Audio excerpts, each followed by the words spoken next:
Hi friends, welcome to RMSL vlog. நான் தாங்க உங்கள் புதூர் பொண்ணு.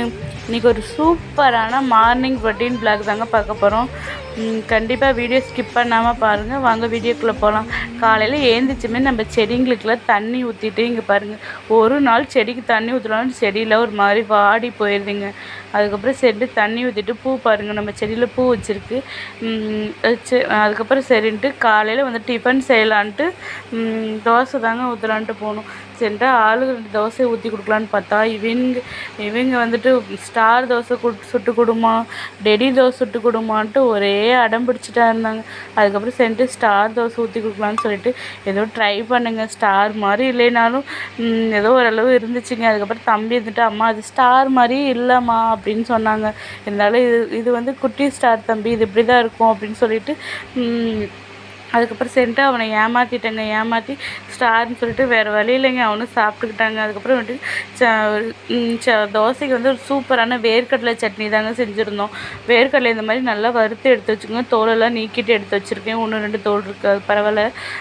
அதுக்கப்புறமேட்டுக்கு தேங்காய், 10 காஞ்ச மிளகாய், ஒரு துண்டு அளவுக்கு புளி, தேவையான அளவு உப்புங்க. இவ்வளோ தாங்க சிம்பிளான ரெசிபி.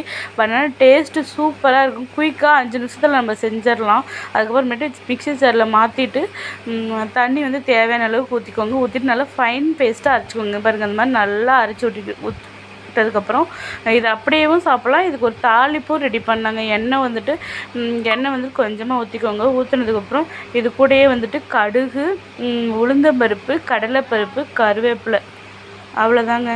ஆனால் சூப்பராக இருக்குங்க. டேஸ்ட்டு வந்துட்டு அல்டிமேட்டாக இருக்கும். கண்டிப்பாக ட்ரை பண்ணி பாருங்கள்.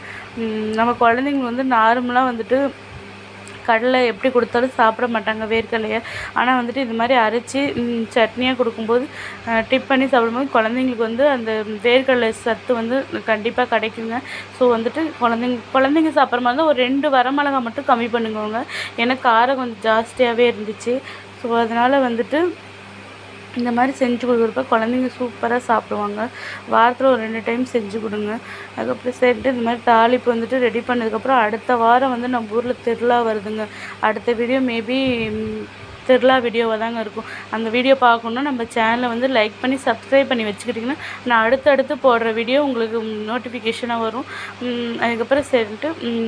அதுக்கப்புறம் இந்த மாதிரி நல்லா தாளித்து எடுத்ததுக்கப்புறம் இந்த மாதிரி சட்னி கூட வந்துட்டு போட்டுக்கோங்க. போட்டதுக்கப்புறம் நல்லா வந்துட்டு இந்த மாதிரி கலர் பாருங்கள், இந்த மாதிரி கலர் மாறுற அளவுக்கு நல்லா வறுத்து விட்டுக்கணும்.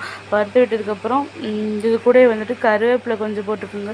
கருவேப்பிலை போட்டதுக்கப்புறம் நல்லா வந்துட்டு கலர் மாறுற அளவுக்கு வறுத்துக்கிட்டே இருங்க. இந்த கரண்டியை வந்து பார்க்கும்போது நாங்கள் சின்ன வயசில் இதில் தாங்க கரண்டி ஆம்லேட் போட்டு சாப்பிடுவோம். ஆனால் நீங்களே சாப்பிட்ட அனுபவம் இருக்கான்னு தெரியல.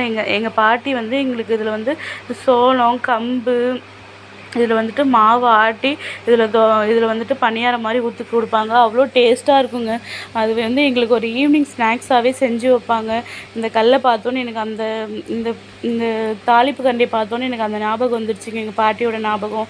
எங்கள் அம்மாலாம் வந்துட்டு குழி பணியாரம் இந்த டக்குன்னு வந்துட்டு கரண்டி ஆம்லெட்டு போட்டு தருவாங்க. என்ன தான் பொரித்து சாப்பிட்டாலும் முட்டை வறுத்து சாப்பிட்டாலும் இந்த அளவு இதில் டேஸ்ட்டு வந்து சூப்பராக இருக்குங்க. கண்டிப்பாக வந்துட்டு அடுத்த வீடியோ வந்து கரண்டி ஆம்லெட் வீடியோ போடுறேன்.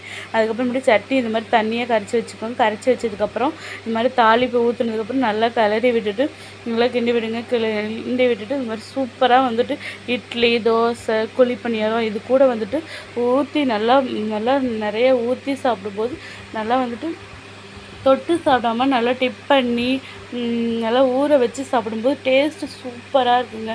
நான் சாப்பிட்டு பார்த்துட்டு சூப்பராக இருந்துச்சு. அதுக்கப்புறம் சரி நம்ம குழந்தைங்கள்ட்ட சட்னி எப்படி இருக்குன்னு கேட்கலாம் வாங்க. பாருங்கள், சூப்பராக இருக்குதுன்னு சொன்னாங்க. அப்புறமேட்டு இந்த மாதிரி சேனலை பார்க்கணுன்னா லைக் பண்ணுங்கள், சப்ஸ்கிரைப் பண்ணுங்கள் ஃப்ரெண்ட்ஸ். Thank you, bye bye.